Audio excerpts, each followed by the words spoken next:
you nailed it. You gut And bacteria. we're Explaining two different types of protein. So they both are protein. So one breaks down quicker and absorbs quickly into the muscle. So one would be more beneficial, like just before training if you didn't have as much time, or just after training, so it gets in quick. The other one takes longer to digest. So there's a WPC and a WPI. So they're both effective. It's just that the breakdown rates and the way the mechanisms, the way they make them is slightly a little bit different. So that's all we're technically talking about. It's like gym jargon, if you get what I mean.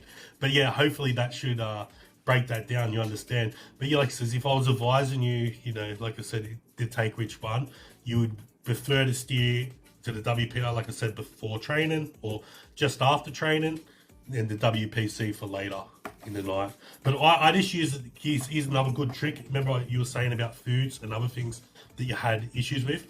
I like to use the WPI with a Greek yogurt at bedtime. And the reason why this does, if we're talking about proteins, there's another type of protein is called a casein. A casein protein, that one ends up going into even longer of a breakdown. So you have a casein when you go into bed, and this actually helps you like stay fuller longer. You don't want to wake up and you don't get up and snack during the night and things like that. And it helps your muscles repair longer. Because if you have the WPI at bedtime, the problem with that, it gets in quick and then you're not getting fed while you're sleeping. So the idea is to keep insulin levels and everything stable as much as you can. So the meals are spread out, everything's spread out.